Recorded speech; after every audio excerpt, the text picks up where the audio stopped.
Om Sairam to all the Sai devotees. By the immense grace of Shri Sainath Maharaj, let us all now heed to the biography of great apostle of Shri Sai Baba, Pujyashri Narasimha Swamiji, narrated in the book As the Flower Sheds Its Fragrance by DR.G.R. Vijayakumar.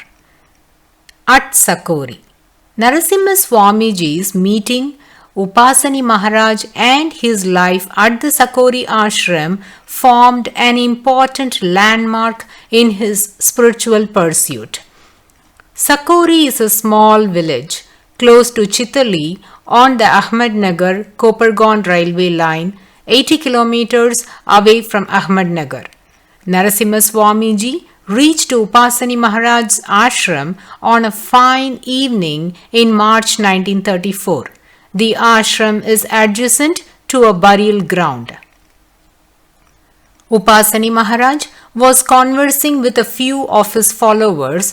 Upasani Maharaj had a clairvoyant vision, and the moment Narasimha Swamiji arrived, he welcomed him saying, "At last you have come.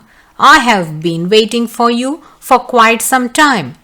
Narasimha Swamiji at that moment did not know the significance of Upasani Maharaj expecting his arrival. Upasani Maharaj had undergone his spiritual pursuit under Sai Baba's guidance and was a realized soul. Sai Baba had in fact groomed him to be his successor. Unfortunately, Sai Baba had strictly asked him to practice spiritual sadhana for 4 years, while Upasani Maharaj followed his instructions for 3 years and 10 months and ran away from Shirdi 2 months before he could complete the rigorous training. Therefore, he had missed the golden opportunity of becoming an heir to Sai Baba. Nevertheless, he had evolved to be a great saint. Upasani Baba's reputation was so great that Mahatma Gandhi had approached him in 1927 with a view to securing his blessings for national welfare.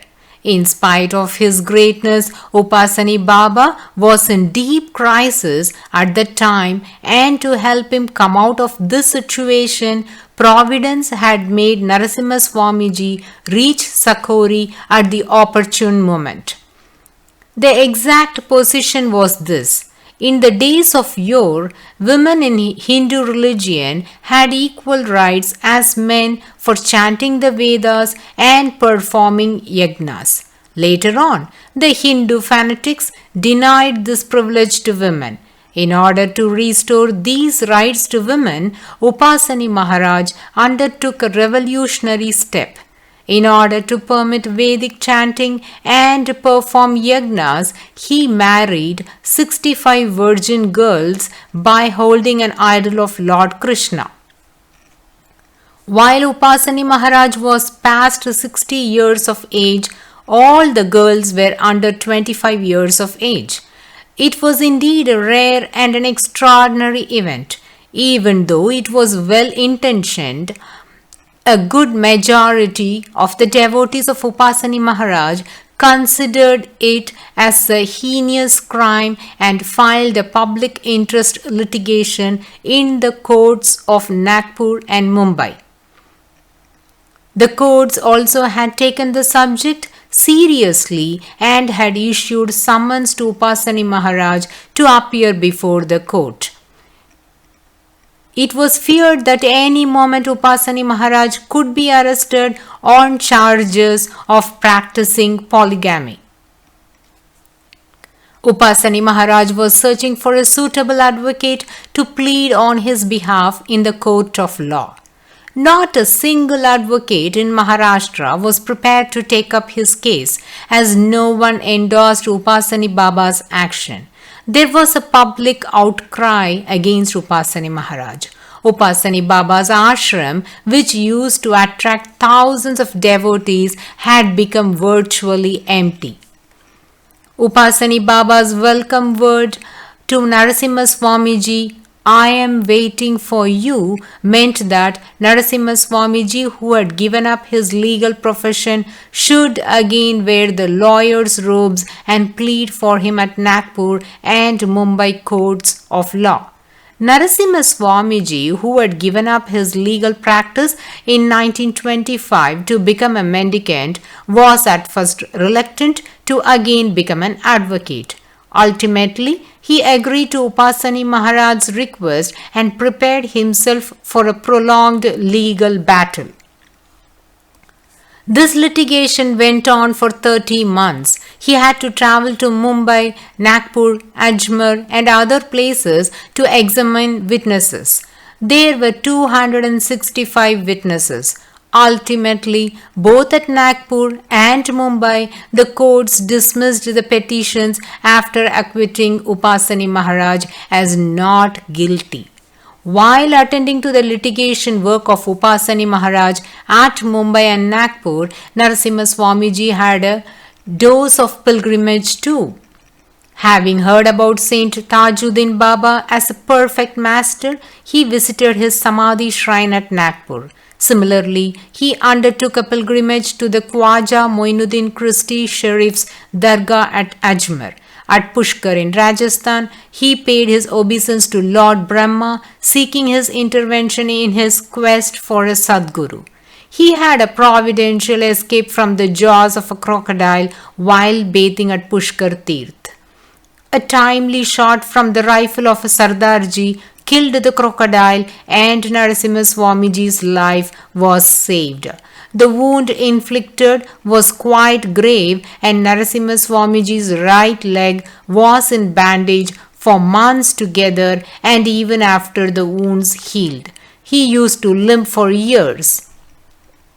In these 30 months, Narasimha Swamiji had delved deep into the life and mission of Upasani Maharaj. He evinced a keen interest in his teachings. He collected from the master whatever information he could about his life and pieced them together in a systematic and chronological order.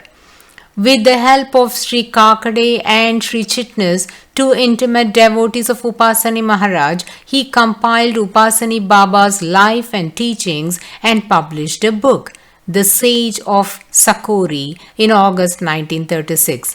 This publication is interesting to devotees of Upasani Maharaj as also to those of Sai Baba, as it presents valuable information on how Sai Baba had trained a spiritual aspirant in self-purification, developing ekagrachitta, single-mindedness, devotion and implicit obedience to the Guru and seeing God in everyone and living creature.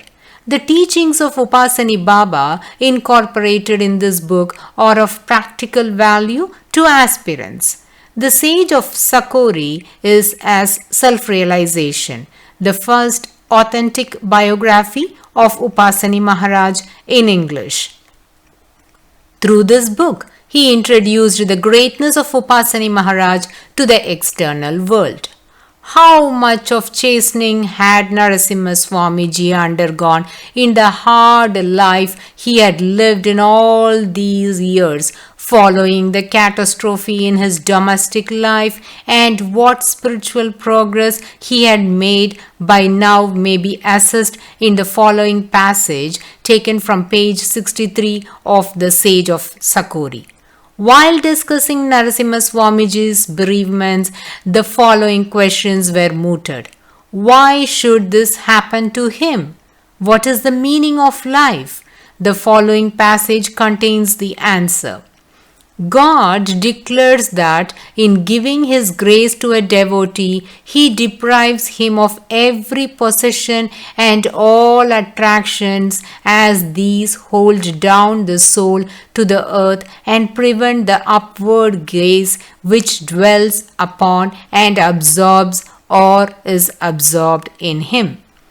Upasani Maharaj advised Narasimha Swamiji to stick to the Bhakti Marga and not to fritter away his powers in metaphysical speculation.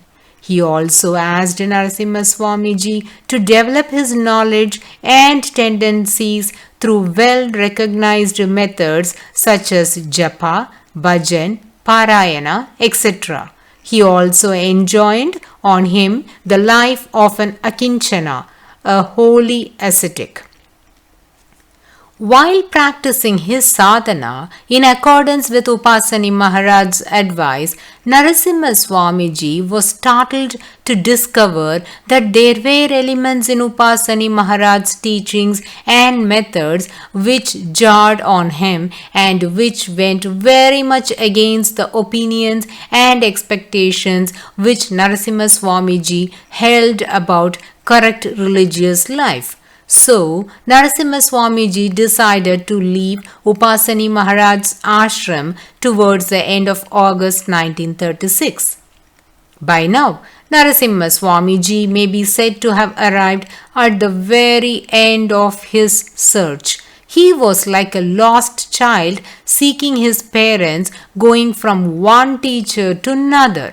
Meanwhile, he was also qualifying himself for a higher work awaiting him, the mission for which he was born. Shirdi is not far from Sakori.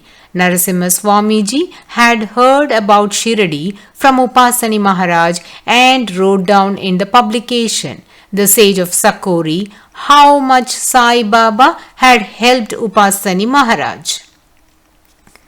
He had set apart in that work a chapter from pages 38 to 41 to give a brief account of Sai Baba. Still, it did not occur to him to pay a visit to Sai Baba's Samadhi at Shirdi till the destined hour had arrived. Since Sai Baba had already taken up Mahasamadhi in 1918, Narasimha Swamiji thought it was not worthwhile to visit Shirdi. Further, even Upasani Maharaj too did not motivate him to visit Shirdi. It is very true that everything happens according to his will and his time. Dear Sai Bandhus, we shall now close the 11th chapter of the biography of Pujyashri Narasimha Swamiji, and the rest will be continued in the next chapter. Bow to Shri Sai. Peace be to all. Aum Sairam.